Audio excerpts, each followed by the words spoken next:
Ladies and gentlemen, we're going to be talking about Satan in the Bible. In the last video, we debunked the myth about Lucifer in the Old Testament. But where does Satan appear in the Old Testament? The word Satan is not somebody's name in the Old Testament. It means adversary or opponent, and we see it less than a dozen times throughout the Hebrew Scriptures. Okay, and it means adversary. It's not somebody's name. It's not a proper name. And it's spelled with three letters, Sin, Tav, Nun, Satan. And when they're saying thus Satan, you'll see the extra letter Ha, Satan at the beginning of it. And an adversary, you'll have different letters like La Satan or Ha Satan. Anyways, the first time we see the word Satan in the Bible is in the book of Numbers, chapter 22, verse 22. And this is when Balaam is going to curse the Israelites, but God only allows blessings to come out of his mouth. And remember he stops on the way there and he beats his donkey because he keeps stopping, and then the angel of the Lord speaks through the mouth of the ass, and he's like, why are you beating me? And you know the story. Anyway, but we don't see the word Satan in your English translation.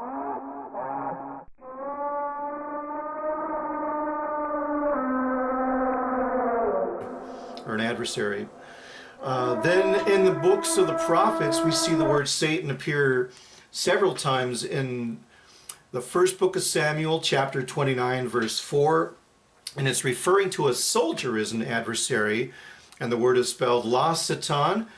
Then we see in 2 Samuel, chapter 19, verse 23. Again, it's talking about people. They're not like an angel that fell from the sky or anything like that. And then we see in the book of Kings, chapter 11, verses 23 and 25, the word Satan, and it means an adversary. It just means adversary. It's not a person. Now, in your English Bibles, when you get to the book of Zechariah, chapter 3, in Joshua, they're in court, and it says, and the adversary. It says, Vahasatan, and the adversary. It doesn't mean that's the name of the accuser. You know, that's just his title. That's what he is. That's what he does. And then God rebukes him, and there's this slight conversation. It only lasts a couple of verses.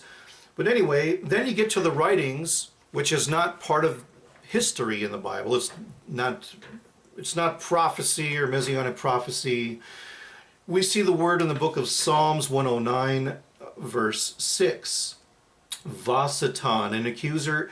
And then in the book of Job, in your English Bibles, you will see Satan as a character who tells God that the only reason that Job is faithful to him is because he gives him all this stuff. If he took all that stuff away, he would curse you to his face. And so God allows the Satan to torment Job.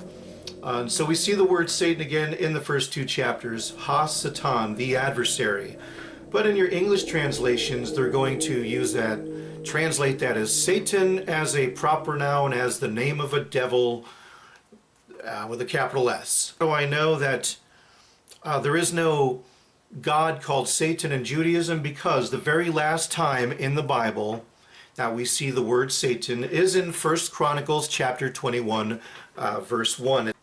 Now, the rendering of the word Satan as a proper noun with a capital S, as the name of Satan in Chronicles, is because it's mirroring an incident that happened in 2 Samuel chapter 24. If you go back and you read 2 Samuel chapter 24, it starts saying that God himself inspired David to take the census. So you're going, wait a minute. But in Chronicles 21, it says that Satan inspired David to take the census. What's going on here? Why would there be this monumental contradiction in the Hebrew Scriptures? Atheists love that one too. That's one of the first ones they always point out. Now, the reason it's not a contradiction is because God is in control. Okay? Angels do not have free will any more than cats or dogs. The only things in the universe that have free will is God and mankind, us. Okay? So there's no devil making you do things.